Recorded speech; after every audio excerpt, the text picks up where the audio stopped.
Nous en sommes maintenant à la période de questions et de réponses orales. Et je cède la parole à Monsieur le député de Marie-Victorin. Merci, Monsieur le Président. L'Assemblée nationale a adopté hier à l'unanimité une motion qui invite le gouvernement à prendre dans les plus brefs délais tous les recours juridiques possibles pour le maintien des centres de révision et d'entretien d'Air Canada à Montréal. Les travailleurs d'AVEA sont venus de Montréal avec l'espoir que le gouvernement du Québec entreprenne dès maintenant un recours pour sauver leurs emplois. Est-ce qu'il faut rappeler qu'il y a 2400 emplois qui sont en jeu, Monsieur le Président? Encore ce matin, les travailleurs manifestent contre cette décision sauvage de la compagnie et ils demandent plus que jamais que les gouvernements bougent. On le sait, Monsieur le Président, la loi sur la privatisation d'Air Canada, votée en 88 par le Parlement fédéral, oblige la compagnie à maintenir des centres d'entretien à Montréal. 24 heures après notre demande de contacter directement le Premier ministre Harper, est-ce que le Premier ministre lui a parlé? Monsieur le ministre du Développement économique. Encore une fois, Monsieur le Président, au nom de notre gouvernement, je veux réitérer notre appui aux travailleurs et je suis d'accord avec le député sur la façon sauvage que l'entreprise a effectué sa fermeture, de viser ces travailleurs-là dimanche soir en disant que tout est fermé. Maintenant, Monsieur le Président, depuis dimanche, qu'est-ce que le gouvernement a fait? Nous travaillons avec le président du syndicat Marcel Saint-Jean tous les jours. Nous sommes en train de regarder toutes les possibilités pour un recours juridique et en travaillant bien sûr en collaboration avec les syndicats et les travailleurs. Le Premier ministre d'ailleurs a contacté le Premier ministre de Manitoba pour mettre en place ensemble une stratégie conjointe, un front commun des deux provinces parce que c'est les deux provinces les plus touchées pour cette situation-là. Nous avons contacté les deux ministres des deux provinces. Nous avons parlé à deux ministres fédéraux. Nous avons parlé à l'entreprise Aveos. Nous avons parlé à l'entreprise Air Canada. Et aussi, le plus important pour nous, Monsieur le Président, c'est que nous sommes en train de soutenir les travailleurs dans cette démarche-là. L'objectif pour nous, c'est du travail pour ces travailleurs-là que malheureusement, malgré leur volonté, ont perdu leur emploi. Première complémentaire, Monsieur le député de Marie-Victorin.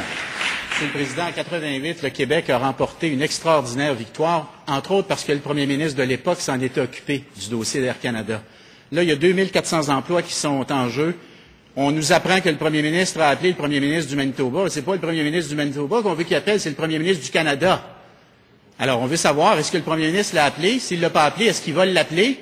Est-ce que notre Premier ministre va faire respecter la loi de 88? Est-ce qu'il va faire respecter les droits et les emplois au Québec? Monsieur le ministre du Développement économique. Monsieur le Président, dans la stratégie que nous faisons actuellement, nous réalisons en collaboration avec les travailleurs. Premier élément, il est clair, il faut respecter la loi, le Air Canada Act 1988, c'est clair pour nous. Et dans ça, évidemment, il y a un élément de maintenir un centre de maintenance à Montréal. Ce que nous faisons actuellement, avec la collaboration du ministre de la Justice, le procureur général, les avocats sont en train de regarder, d'examiner toutes les possibilités. Il n'y a aucune possibilité n'est écartée. Nous sommes en train de regarder. On veut gagner la cause. On ne peut pas juste faire une parade. On va être solide. On va être basé sur un élément important sur le plan juridique pour aller de l'avant, pas juste faire une parade et revenir les mains vides d'après. Deuxième complémentaire, Monsieur le député de Marie-Victorin. Monsieur le Président, le Premier ministre ne veut pas se lever. Me semble, c'est la dernière, là. Il y a une chance encore de se lever, là. Pas compliqué. Prends le téléphone. Tu as des emplois au Québec. Tu as des beaux emplois au Québec. Hein, le Premier ministre de l'Économie, là. C'est le temps, là. C'est le temps, là, de se battre pour les emplois, là, du Québec, là. Puis s'il ne veut pas se lever, Monsieur le Président, est-ce qu'ils peuvent nous dire s'ils vont intenter le recours juridique? Hier, le ministre, il est allé voir les travailleurs, il a voté la motion pour les travailleurs. Est-ce qu'ils vont intenter le recours juridique pour sauver le job des travailleurs?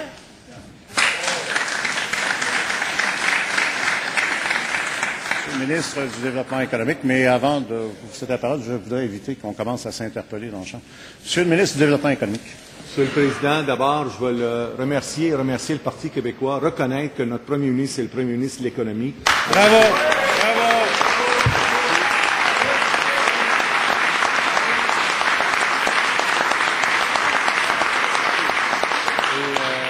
savez, Monsieur le Président, vous savez, ici, du côté de la Chambre, nous parlons par une seule voix. On n'a pas des voix différentes, on n'a pas des référendaires à gauche, à droite, pour savoir de quoi qu'on veut dire. On est tous ensemble à la même voix. Je répète encore, nous travaillons pour trouver les meilleurs recours juridiques.